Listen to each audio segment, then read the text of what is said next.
sama Ivan ini kan bukan ahli pertanian gitu loh. Bisa aja mungkin Bukan. memang tidak semudah itu gitu loh. Aku nggak ngerti ya. Ferguson.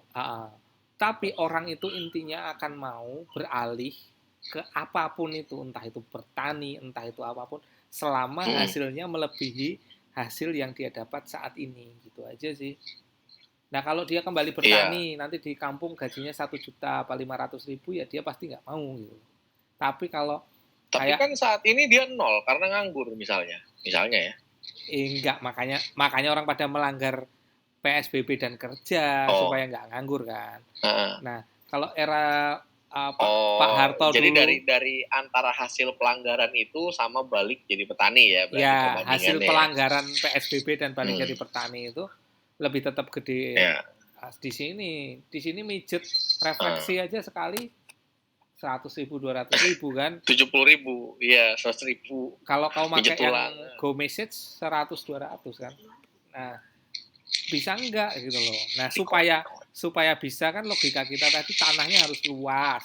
Terus dia harus bisa mengelola itu dengan satu orang saja gitu. Supaya nggak capek, berarti kan butuh alat, modernisasi alat pertanian dan sebagainya lah. Nah, yang aku nggak tahu apakah itu balik modal apa enggak. Kok kayaknya enggak. Buktinya apa? Nggak ada yang melakukan sampai sekarang gitu loh. Kalau di Belanda itu mungkin harga makanan mahal gitu loh. Harga bahan enggak pokok. Sih, enggak mahal sih.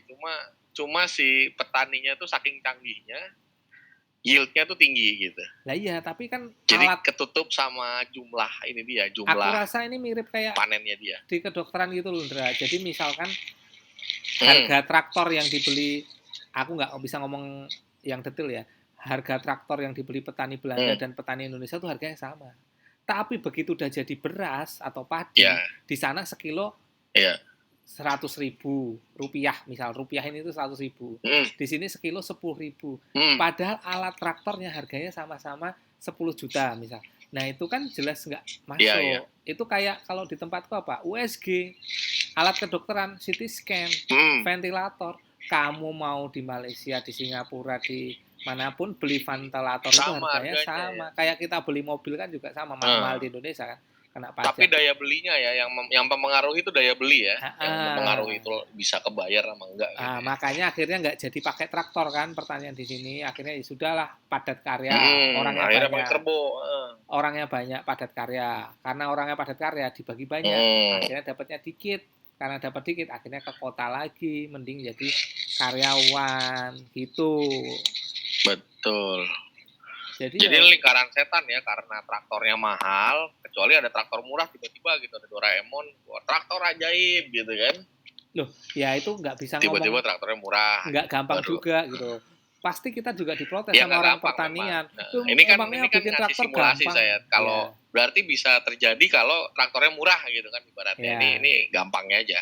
Itu kayak sama aja ngomong gampang, ventilator nggak ada, mahal. Ya udah bikin ventilator sendiri. Susahnya apa sih? Kita kan jago-jago. Vaksin murah, nggak taunya mahal. Belum ditemukan sana, belum, nanti harganya mahal. Ya udah bikin vaksin sendiri. Susahnya apa sih gitu kan? Ketika kita bukan bidang kita, ketika bukan bidang kita, kita nggak bisa ngukur. Betul. Oke, kalau dari Ivan gimana, Van?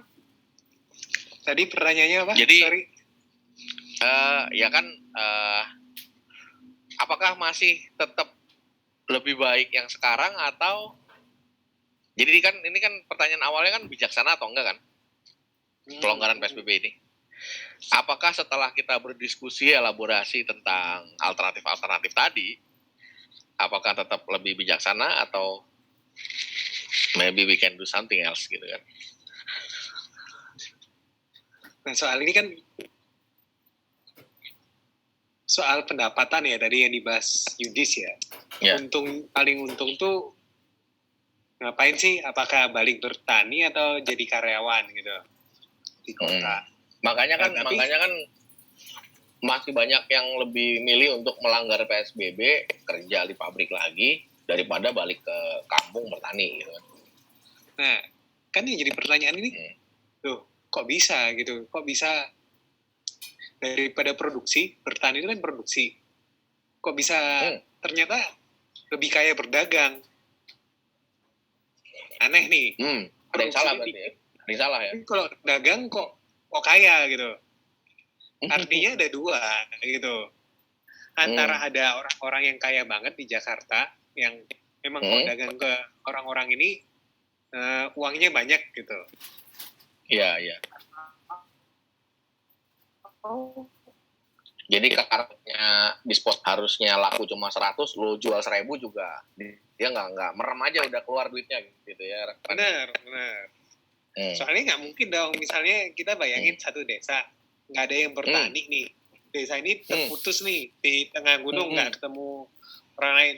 Semua orangnya jualan aja, tapi nggak ada yang bertani. Mati dong desa itu. Harusnya ya. Ya itu kan bicara supply chain kita ya. Ya, tapi artinya ada dua, antara ada satu orang kaya banget di desa itu, dia nggak tahu uangnya dapat dari mana, lebih ngepet atau apa. Nah, duit terus. Atau berarti sumber daya alam di desa itu dijual keluar ke negara lain gitu. Tapi yang dapat uangnya bukan rakyat, mungkin si ngepet ini. Ya, yang bisa beli beras terus-terusan itu tadi ya. Iya, gitu. Berarti sekarang gua coba arahin ya ke pertanyaannya ya. Iya. Berarti masalahnya tetap nggak selesai dong. Masalahnya tetap lebih gak untung untuk masalahnya akan lebih tetap untung untuk lu melanggar PSBB daripada lu balik ke desa dong. Bener, ya berarti itu terjadi karena ya dua hal itu tadi gitu. Ya karena ada kroni itu ya, ada si makelar itu ya. Iya. Nah, begitu ada mungkin ya kita nggak tahu benar apa mungkin. Nah kalau kita yakin ntar dibilang konspirasi sama Yudis. Benar. Jadi ini udah berapa menit sih, Yud? Masih 27 menit, tapi nggak apa-apa sih, nanti kalau part 3 ya nggak apa-apa lah. Kalau memang kau masih ada yang mau diomongin gitu kan. Enggak sih, udah sih tutup aja ya. Jadi ini gue coba tutup ya. Intinya sih emang udah nggak ada pilihan lain untuk saat ini ya. Untuk saat ini selain pelonggaran PSBB ya. Karena orang-orang pun udah mulai melanggar aturan ya nggak sih? Ya, kayaknya bisa dibilang begitu ya. Iya. Bener ya? Bener ya, Yud? Gitu ya. Kesimpulannya ya, Van. Sebenarnya sesuatu yang terjadi ini hanya perlu kita amati gitu. Ini kayak ya, tapi kan mungkin masih ada yang harap-harap cemas apa gimana gitu kan. Ya, aku juga nggak mungkin juga kita nasihati kan. Apa namanya? Iya. Memang ini hanya bisa kita amati. Ini mirip kayak orbit. Karena kita nggak punya power ya untuk merubah gitu ya. Loh, jangankan kita, negara kita aja nggak punya power untuk membiayai orang untuk ini. Kecuali kayak India yang sampai ada itu balik lagi ke kalau itu balik ke omongannya Ivan sih. Ya.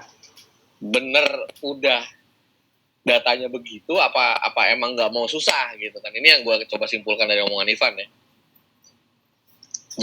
Jangan emang cuma dengan sedikit repot aja bisa gitu. Enggak. Ini apa namanya? Memang inilah yang harus terjadi dengan Indonesia. Yang harus terjadi ya. Inevitable ya. Kayak tamus.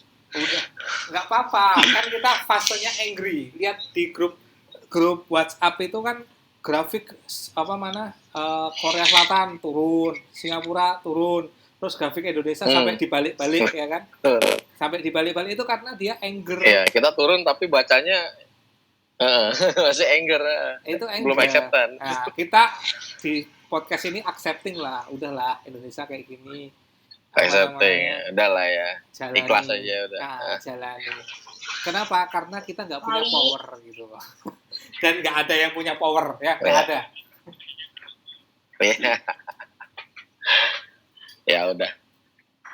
Oke. Ada tambahan nggak? Cukup dulu sih kayaknya. Cukup dulu ya. Ya udah.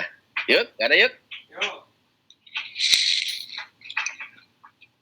Nggak ada. Kalau nggak ada, ya udah. Kita udah sudahi podcastnya. Selamat malam. Selamat malam. Udah yuk. Udah di ini yuk. Udah dimatiin belum recordingnya? Lah, kenapa nih orang?